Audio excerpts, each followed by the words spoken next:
You're watching BBN Tonight, presented by UK Federal Credit Union. Welcome back to BBN Tonight. When Jeremy Flax picked up a football for the first time as a little kid, his mom had no idea one day he'd still be playing all these years later. And when Jeremy committed to play for Independence Community College, neither of them knew that that would eventually lead him into a starting role on an SEC offensive line. It's a journey that hasn't always been easy, but this is the year they both think it will all be worth it. Even when he was a little bitty baby, he was throwing a football. As soon as he can pick one up, he was playing ball. And I think this is just who he's meant to be. And where he's meant to be. Although Kentucky wasn't the original destination, Independence Community College, a junior college program in Independence, Kansas, came first. That was a different type of place. It was nowhere like Kentucky at all. In high school, I really didn't know about all the rivals camps and going out and like getting recruited and stuff like that. I wasn't really thinking about that. I had a lot of other stuff to deal with outside of that. So that wasn't really my main motive when I was in like high school. It's hard for a lot of people. You see a lot of guys get overlooked in high school and stuff like that just because they didn't have the outreach or they didn't know how to get their name out there like that. And I was kind of just one of those guys. I was pretty good, I was pretty decent, but I just never had the resources to go out and really advertise myself to coaches. Once he started playing for Independence, it didn't matter Flax wasn't able to advertise himself. They could do that for him. That's how he caught the eye of then Kentucky assistant coach Steve Clinkscale. He was probably the first guy that really had me really thinking about going to Kentucky. From there, Clinkscale and other coaches, including John Schlarman and Eddie Gran, went to Kansas to meet with Flax. But eventually, they went to Detroit to meet with someone maybe even more important in this recruiting process. Coach Stoops and Coach Klink, they actually went to my mom's job. They came to my school a couple times. They came to my home and talked with me. They read stories to the kids. They really talked with all the staff, and they were just so inviting and just so friendly. It was so special. I would never forget them being there. Did the kids like him?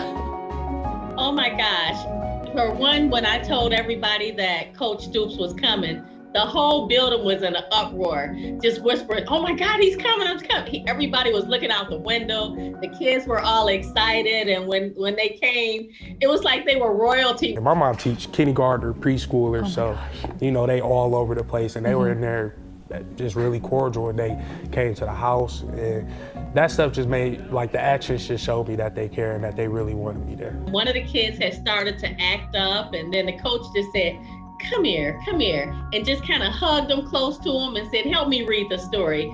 And the little boy just calmed right down. And I was like, oh, this is so awesome. Now, if you have that kind of patience with a 4-year-old, okay, I know my son is gonna be in good hands. That pretty much sealed it for me. So Mom was Team Kentucky from that point on, right? She was Team Kentucky probably before I was, most definitely. Flax played in 2 games back in 2020, and then Liam Cohen arrived in Lexington as the Cats' new offensive coordinator.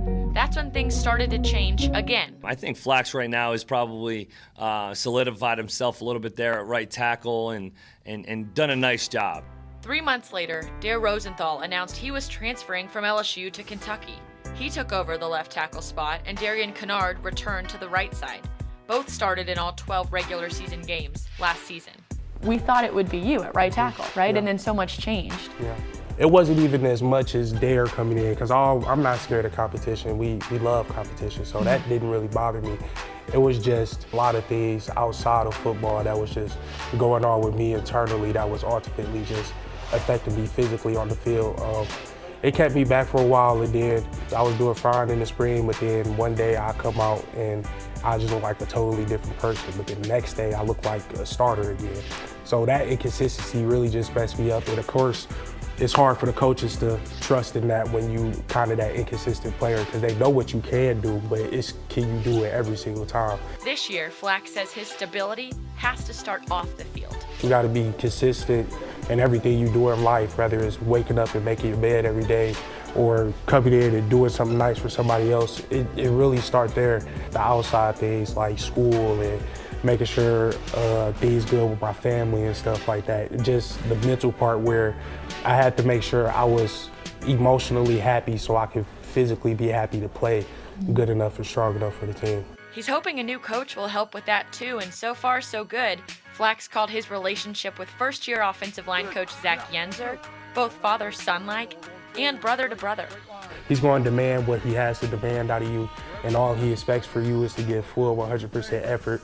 But at the same time, if you do mess up, he's not going to turn into like devil's advocate and just start yelling at you or try to pull you out or something like that. It's better that way, especially from a player's standpoint, because you don't want to go out on the field and feel like you do one thing wrong and then you out of there, because then it mess up your mental before you even go on the field in general. He's going to actually talk to you, coach you, like be that friend, be that mentor in that moment to get you better. And that's the relationship that he has with me and that he has with everybody. Does that make sense?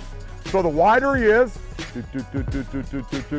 the more I got to intersect him on this angle right here. Jeremy's been talked about a lot this spring by all of the coaches, potentially a starter this year on the offensive line. How excited are you for this season for him? I am so super excited for Jeremy. Jeremy has come a long way.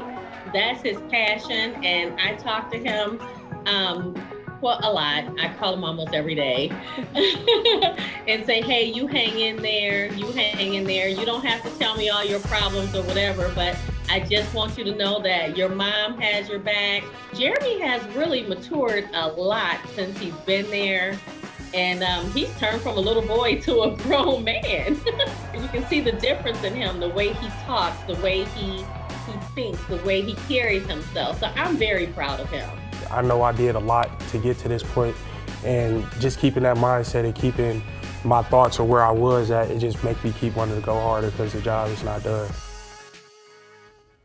Big thanks to both Jeremy and Sandra Flax for their time. Now, coming up after the break, we're talking Kentucky baseball getting a run rule win big time over Dayton. We'll be right back with more right here on BBN Tonight.